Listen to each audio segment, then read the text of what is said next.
Bonjour Marie, merci d'avoir accepté cette invitation et de prendre le temps de revenir sur cette campagne qui s'appelait Ask First, où on a recueilli des témoignages d'étudiants, d'étudiantes qui parlent de la demande de consentement et la pratique de cette demande, puisqu'on pense vraiment que chacun et chacune doit être dans la mesure de profiter pleinement de sa soirée. On est vraiment ravis d'avoir fait ce partenariat avec vous. C'est vrai qu'on œuvre dans les milieux festifs et c'est donc très large. Du coup, on est ravis de collaborer avec Saint-Système, une association étudiante. Alors pour revenir un peu sur les objectifs de cette campagne, donc pour nous c'était vraiment de montrer l'ampleur et l'importance de ce sujet, du consentement et de la demande de consentement en soirée. Ask First, c'était d'abord dans un premier temps recueillir des témoignages, libérer la parole, donner de la visibilité aux victimes ou juste donner de la place à cette question. Et dans un second temps, on aimerait éduquer, renseigner et permettre aux gens de s'informer vraiment sur ce sujet. Ce qui était très intéressant dans cette campagne, ça a été vraiment le fait de responsabiliser les personnes, notamment qui ont répondu au questionnaire, dans le sens où on leur fait se poser la question sur les pratiques qu'elles préfèrent et puis également sur la manière dont elles vont agir justement au moment de demander le consentement. Ce qu'on a vu, c'est que tout le monde veut qu'on lui demande le consentement de manière explicite, de manière progressive. Donc, par exemple, le contact physique au premier abord, c'est pas quelque chose qui est bienvenu, en aucun cas.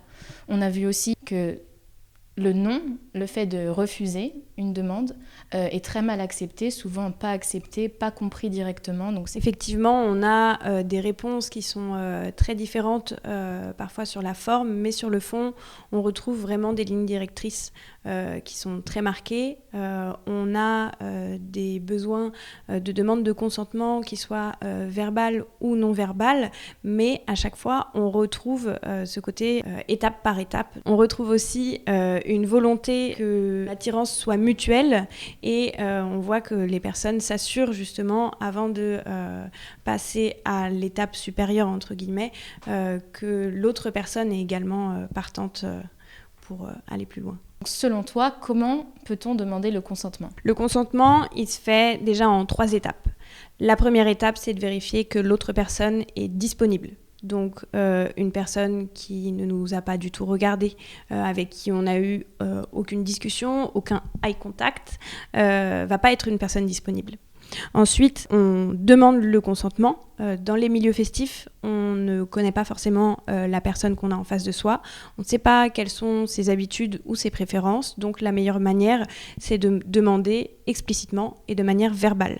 On sait qu'effectivement, il peut y avoir du non-verbal pour certaines personnes qui comptent comme un consentement. Seulement, dans les milieux festifs, on ne peut pas s'en assurer et on est avec une personne dont on ne connaît pas les habitudes de communication. Donc c'est pour ça qu'on demande un consentement verbal.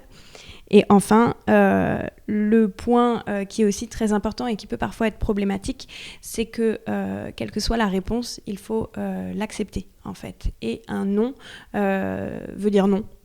La personne ne va pas changer d'avis et ça ne sert à rien d'insister, il faut respecter justement la personne en face. Comment peut-on vraiment discerner un consentement éclairé ? Effectivement, ça peut poser une problématique dans les milieux festifs. On s'assure que la personne en face de soi ne soit pas trop intoxiquée, donc ça comprend les drogues, l'alcool, qu'elle ne soit pas trop fatiguée, voire endormie. Et en fait, chez Consentis, on a une phrase qui résume tout, c'est s'il y a un doute, pas de doute, c'est non, quoi qu'il arrive. On ne va pas forcer une personne en fait à avoir une relation, quelle que soit sa nature, si on n'est pas certaine que cette personne est d'accord. Et puis on peut s'en assurer aussi en posant la question, parce qu'on sait qu'il peut y avoir des personnes qui sont gênées de dire spontanément non. Donc il faut toujours poser la question et montrer à cette personne-là qu'elle est en confiance, qu'elle est avec quelqu'un qui va respecter son choix. On estime aussi qu'un consentement éclairé ne peut être donné qu'à partir du moment où il n'y a aucune pression de la part d'une des deux personnes. Donc elle ne peut pas, par exemple, évoquer un statut, faire du chantage, faire des menaces, dire qu'elle est triste ou des choses comme ça. Ça n'est pas un consentement éclairé parce qu'il y a un rapport de force qui n'est pas égalitaire. Alors justement, en parlant de rapport de force, on voulait vraiment parler un peu des soirées au sein de Sound System, aussi au sein de Sciences Po, donc les soirées étudiantes. Souvent, à Sound System, on parle plutôt de soirées musique, donc on a aussi les soirées étudiantes où il y a peut-être moins de gens et c'est plus l'aspect social que l'aspect musique qui est mis en avant. Et on a aussi les soirées d'intégration qui sont une grande partie de la culture de la fête à Sciences Po et je pense dans la plupart des universités et des facs où il y a des processus de bizutage, d'intégration à des associations par exemple, et on voit vraiment ce rapport de force, cette hiérarchie en fait entre les nouvelles recrues, les plus jeunes et les plus anciens, ceux qui ont un peu ce pouvoir. Et dans ce contexte-là, est-ce qu'on peut parler de consentement éclairé ? Est-ce que c'est un obstacle pour le consentement justement ? À partir du moment où il y a un rapport hiérarchique qui va en fait biaiser la relation et donc biaiser le consentement, on estime qu'il n'est pas respecté. Quand on parle de demande de consentement, elle peut être verbale, non verbale, on en a discuté. Pour certaines personnes, le non-verbal est préférable, pour d'autres, le verbal est préférable.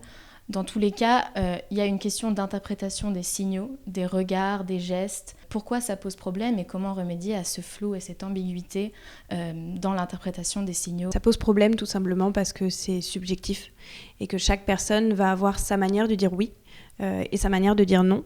Donc le meilleur moyen, c'est de le demander en fait de manière explicite. Après, effectivement, on accuse souvent justement cette demande de consentement de ne pas être sexy, de casser l'ambiance. Mais en fait, on estime que si tu trouves que ça casse l'ambiance, il n'y a que toi qui étais dans cette ambiance-là. Vraiment, il y a des milliers de manières de demander un consentement. Ça peut être de demander à la personne ce qu'elle préfère, demander ce qu'elle aime. Ça permet aussi à la personne en face de trouver sa place, de pouvoir s'exprimer. Il faut aussi que le consentement se fasse étape par étape, parce que le consentement est réversible. Donc, danser toute la nuit avec une personne et puis accepter que l'on s'embrasse, ça ne veut pas dire qu'on est d'accord pour aller plus loin. Donc, en fait, il faut vraiment se poser la question soi-même, à quoi est-ce que je suis d'accord pour consentir, et puis l'exprimer au moment où la personne nous pose la question, et aussi poser la question soi-même à l'autre personne.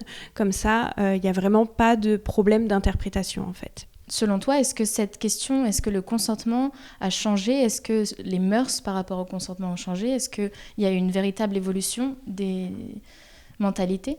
Alors, selon moi, on n'y est pas encore.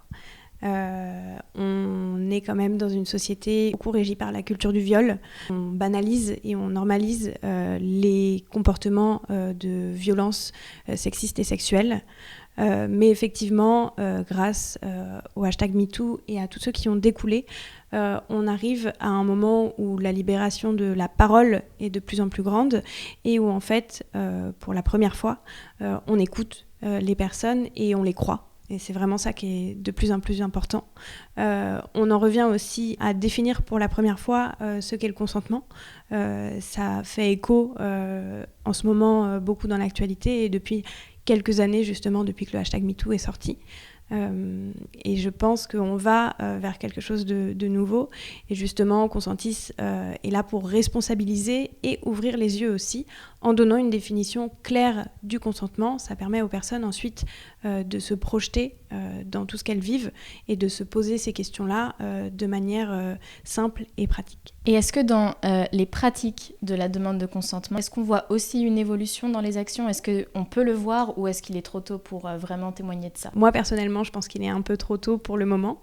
Mais avec Consentis, on tient, quand la vie festive était encore présente, on tient régulièrement en fait, des stands de sensibilisation et de prévention dans les milieux festifs et on a justement beaucoup de témoignages de personnes qui nous parlent justement de cette demande du consentement, de la place que ça occupe dans leur pratique à elles et aussi mentalement qu'elles y pensent et que ça devient de plus important. On a vu aussi dans les réponses qu'on a eues au questionnaire que certaines des personnes à qui on a déjà demandé le consentement ont toutes, et ça a été unanime, trouvé que c'était quelque chose d'agréable.